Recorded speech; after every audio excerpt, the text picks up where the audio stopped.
Have a nice day students. आपके अपने YouTube channel Pradeep physics Nohar में प्रदीप कुमार स्वामी आप सभी का सादर अभिनंदन करता है, स्वागत करता है। स्टूडेंट्स, कल हमने थोड़ी सी बात की थी कि एक विद्युत द्विध्रुव क्या होता है। अब हम इससे आगे बढ़ेंगे। आज का जो अपना टॉपिक होगा वो ये है कि एक इलेक्ट्रिक डाइपोल यानी विद्युत द्विध्रुव के कारण विद्युत क्षेत्र कितना होगा।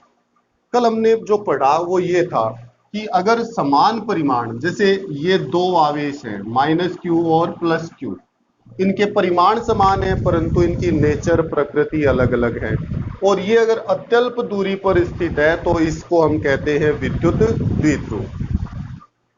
ये इनके बीच की दूरी हो गई स्टूडेंट स्मॉल डी, ये अत्यल्प है, एमस्ट्रॉन्ग कोटि की ये होती है। जैसे HCl में H आयन और Cl आयन के बीच की बात हम करते हैं तो वो एक डाइपोल हो सकता है। स्टूडेंट्स, यहां पर ये डाइपोल द्विध्रुव का केंद्र है जिसे मैंने O से लिखा है। अब हम द्विध्रुव के लिए जब विद्युत क्षेत्र की तीव्रता ज्ञात करते हैं तो दो स्थितियां लेते हैं। पहली स्थिति होती है द्विध्रुव की अक्षीय रेखा, यानी द्विध्रुव की अक्ष पर विद्युत क्षेत्र। तो अक्ष हम किसे कहते हैं स्टूडेंट्स, कि डाइपोल के दोनों आवेशों को मिलाने वाली ये जो रेखा है, डाइपोल के दोनों आवेशों को मिलाने वाली ये जो रेखा है, इसको हम कहते हैं द्विध्रुव की अक्ष या एक्सिस या अक्षीय रेखा। इस अक्ष पर कोई बिंदु लेंगे स्टूडेंट्स और उस पॉइंट पर हम विद्युत क्षेत्र की तीव्रता ज्ञात करेंगे। दूसरा हम पढ़ेंगे डाइपोल की निरक्ष पर विद्युत क्षेत्र।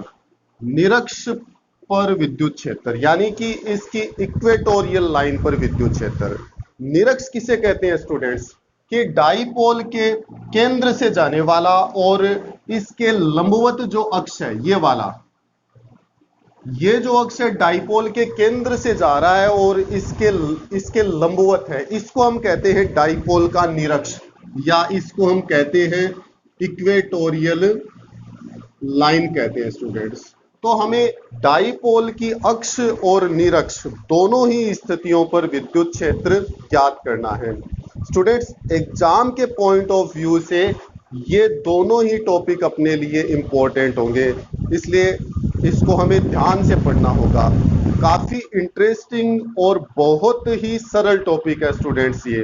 तो हम आज की शुरुआत करते हैं कि एक द्विध्रुव की अक्ष पर विद्युत क्षेत्र कितना होगा। स्टूडेंट्स, कल हमने ये बात की थी कि Q आवेश है और इससे R दूरी पर यहां पर हमें विद्युत क्षेत्र ज्ञात करना है। तो सिंपल सा फॉर्मूला है स्टूडेंट्स, Q आवेश से R दूरी पर विद्युत क्षेत्र KQ/R² होता है। अगर इसको वेक्टर फॉर्म में लिखना है तो इसके साथ हम R कैप लगा देते हैं। R कैप विद्युत क्षेत्र की दिशा में एकांक सदिश है। इसकी सहायता से ही हम डाइपोल के कारण विद्युत क्षेत्र ज्ञात कर पाएंगे। तो स्टूडेंट्स, आज का टॉपिक डाइपोल की अक्ष पर, द्विध्रुव की अक्ष पर विद्युत क्षेत्र, इसकी हम शुरुआत करते हैं। स्टूडेंट्स, इसके लिए हमने एक डाइपोल लिया। ये एक डाइपोल है अपना, इसके दो आवेश है स्टूडेंट्स, एक -q और दूसरा +q। -q की स्थिति A पर है, +q की स्थिति B पर है स्टूडेंट्स। ये डाइपोल का केंद्र लिया मैंने O। डाइपोल के दोनों आवेशों के बीच की दूरी मैंने ली है स्मॉल d।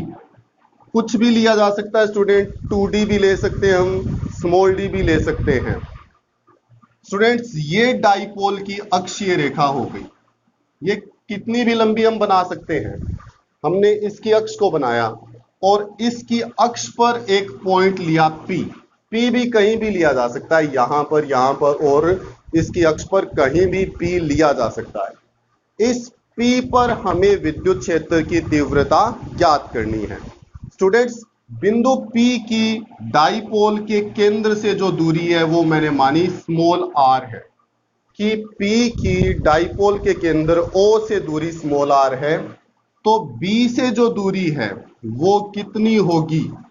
देखिए स्टूडेंट्स, ए से लेकर ओ तक की जो दूरी है वो d/2, ओ से बी तक की दूरी भी d/2। ये बात समझ गए होंगे स्टूडेंट्स, क्योंकि ओ जो है वो AB का यानी कि डाइपोल का मिडल पॉइंट है, इसलिए ये दोनों दूरियां समान होगी। स्टूडेंट्स, इस पूरी दूरी r में से d/2 घटा दूंगा तो मेरे पास आ जाएगा BP, यानी BP की जो लंबाई है वो r माइनस d/2 होगी, जबकि AP की जो लंबाई है वो होगी r प्लस d/2। यहां तक कोई दिक्कत नहीं होनी चाहिए स्टूडेंट्स। अब हम बात करते हैं विद्युत क्षेत्र की। देखिए, P पर विद्युत क्षेत्र किसके कारण होगा? स्टूडेंट्स, हम जान चुके हैं कि विद्युत क्षेत्र क्रिएट कौन करता है? आवेश।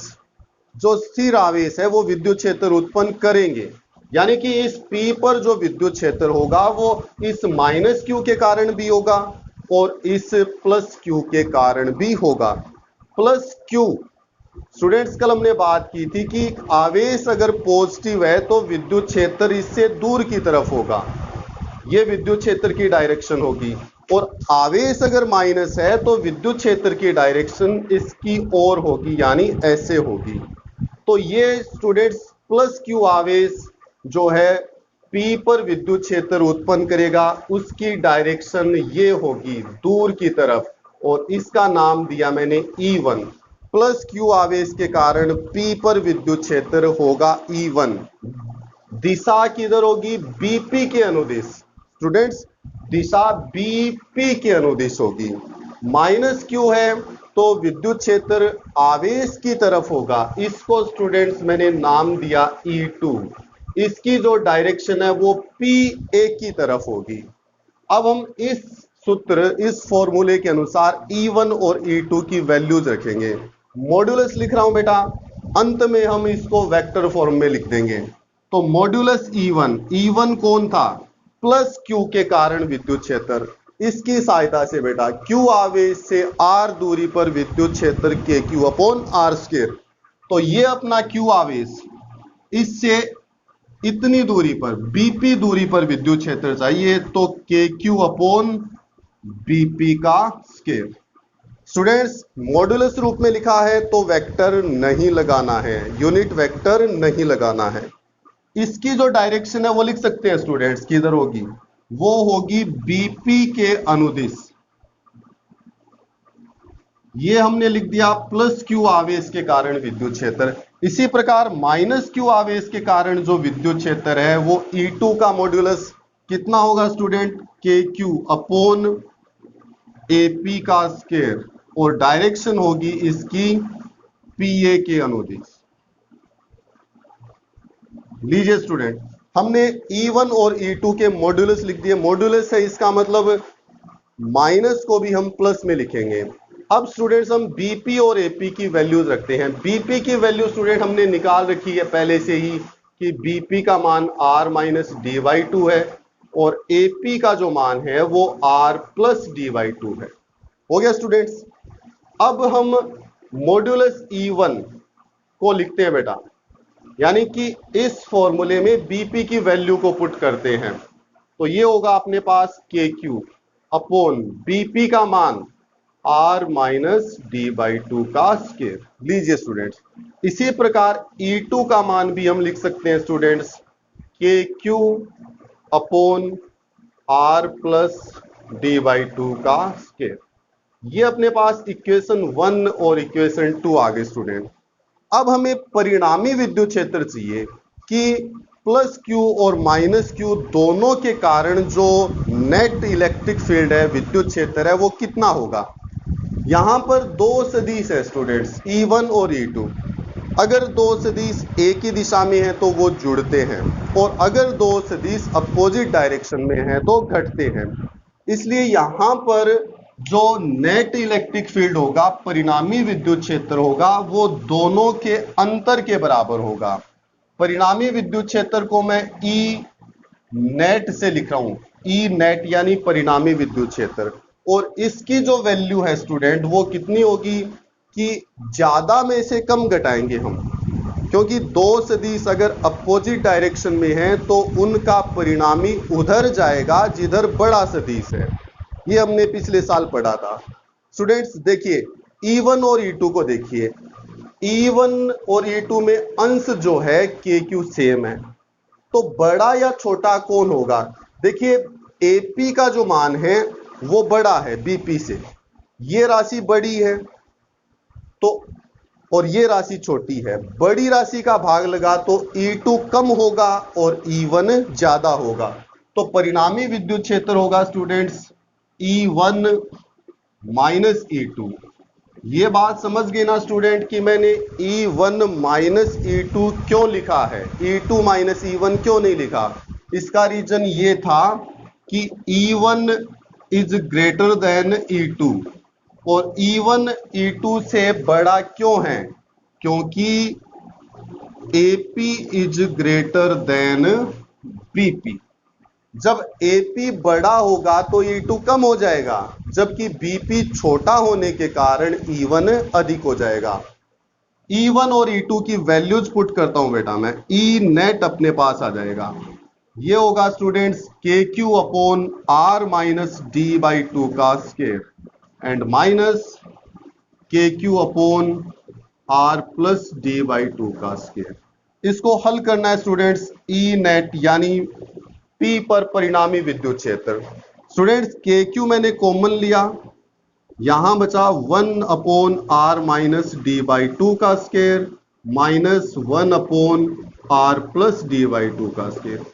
इसको मैथमेटिकली हल करना है बेटा, सॉल्व करते हैं इसको। इसके लिए, इसको हल करने के लिए हम अंदर की तरफ LCM ले लेते हैं, तो अपने पास नेट जो इलेक्ट्रिक फील्ड है E नेट वो बराबर आएगा स्टूडेंट्स KQ। LCM लिया बच्चा मैंने, LCM होगा R माइनस D बाई 2 का स्क्वायर और R प्लस D बाई 2 का, ये LCM लिया स्टूडेंट्स मैंने। तो यहां पर मैं लिखूंगा students R plus D by 2 का square minus R minus D by 2 का स्क्वायर। समझ गए स्टूडेंट्स? साधारण गणित से इसको हल कर रहे हैं हम। तो E नेट कितना होगा स्टूडेंट्स? ये होगा KQ जो कि बाहर है, इसको खोलना है students R plus D by 2 को। स्टूडेंट्स ये फॉर्मूला याद होगा सभी को, A प्लस B का होल स्क्वायर, इसका मीनिंग होता है A square plus B square plus 2AB। इस तरीके से इन दोनों राशियों को खोलेंगे, अगर यहां माइनस आएगा तो यहां पर भी माइनस आ जाएगा।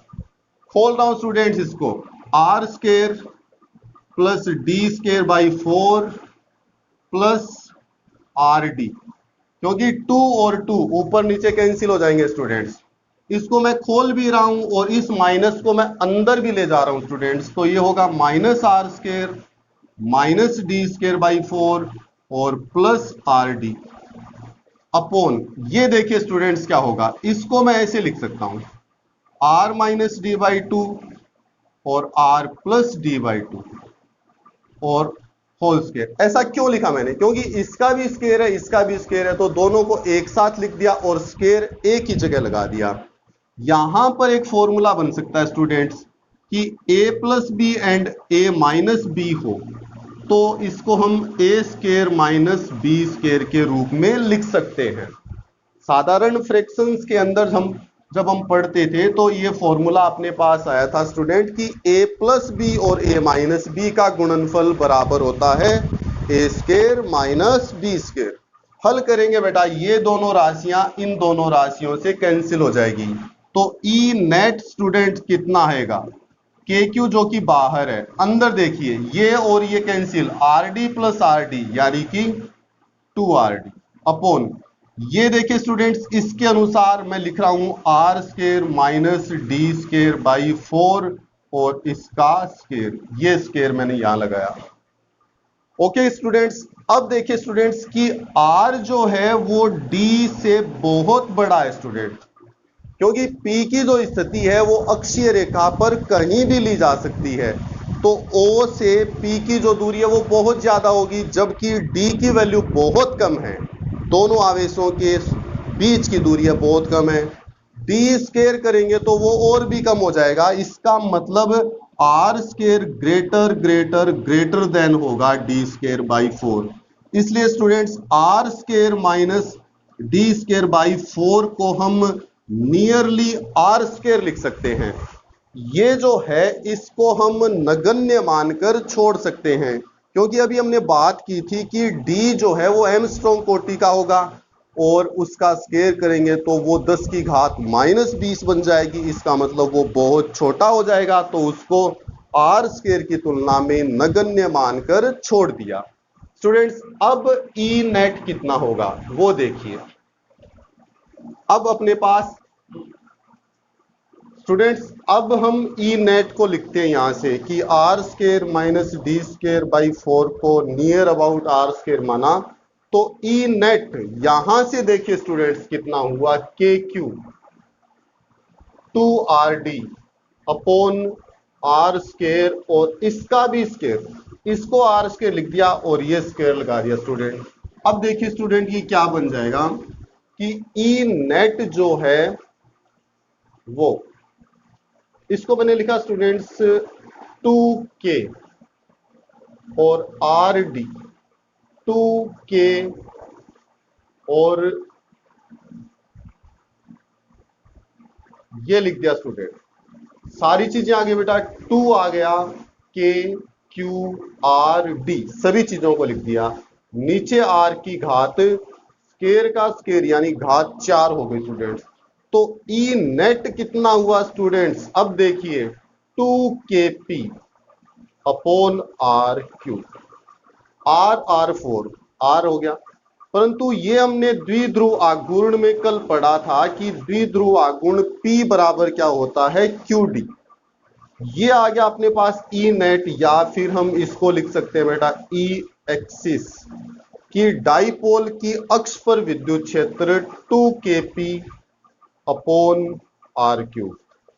अगर इसको हम सदिश रूप में लिखना चाहें स्टूडेंट्स तो ई एक्सिस वेक्टर फॉर्म में 2KP अपॉन आर क्यूब, क्योंकि परिणामी विद्युत क्षेत्र जो था वो हमने देखा कि E1 की दिशा में है स्टूडेंट। परिणामी विद्युत क्षेत्र हमने लिया था स्टूडेंट, अभी मैं दोबारा दर्शा रहा हूं यहां -D+D, ये E1 की डायरेक्शन थी और E1 ज्यादा था, इस कारण E एक्सिस की जो दिशा है वो P की दिशा होगी, क्योंकि P की दिशा किधर से किधर होती है, -Q से +Q की तरफ। तो अपने पास ये आ गया स्टूडेंट। यहां पर हमने यूनिट वेक्टर एकांक सदिश नहीं लगाया स्टूडेंट, क्योंकि P जो है डाइपोल मोमेंट जो है द्विध्रुव आघूर्ण जो है वो खुद एक सदिश राशि है और अपना जो ई एक्सिस आया वो P की दिशा में आया, इसलिए हमने P के ऊपर वेक्टर लगा दिया और ये सदिश रूप में लिख दिया। यहां से एक चीज क्लियर हो रही है स्टूडेंट्स कि एक डाइपोल की अक्ष पर विद्युत क्षेत्र जो है वो दूरी की तीसरी घात के व्युत्क्रमानुपाती होता है स्टूडेंट। देखिए डाइपोल की अक्ष पर विद्युत क्षेत्र ई एक्सिस आर की केंद्र से दूरी की तीसरी घात के व्युत्क्रमानुपाती होता है, जबकि बिंदु आवेश के कारण हमने क्या पढ़ा था स्टूडेंट, बिंदु आवेश के कारण हमने पढ़ा था कि E प्रोपोर्शनल टू 1/r²। ये डाइपोल की अक्ष पर है स्टूडेंट और ये बिंदु आवेश के कारण विद्युत क्षेत्र है। देखिए स्टूडेंट, इनसे हम एक निष्कर्ष निकाल सकते हैं कि डाइपोल की अक्ष पर विद्युत क्षेत्र का मान एक बिंदु आवेश के कारण विद्युत क्षेत्र की तुलना में दूरी बढ़ने पर तेजी से घटता है, क्योंकि ये तो घटेगा 1/r² के रूप में, ये घटेगा 1/r³ के रूप में। तो ज्यादा जो कमी है वो किसके कारण हो रही है, वो हो रही है डाइपोल के कारण। डाइपोल की अक्ष पर विद्युत क्षेत्र का मान बिंदु आवेश के कारण जो विद्युत क्षेत्र है उसकी तुलना में तेजी से घटता है दूरी बढ़ने पर। एक चीज और क्लियर है यहां पर कि डाइपोल की अक्ष पर विद्युत क्षेत्र जो है बेटा वो आवेश पर निर्भर नहीं करता है। डाइपोल की अक्ष पर विद्युत क्षेत्र डाइपोल मोमेंट यानी द्विध्रुव आघूर्ण पर निर्भर करता है।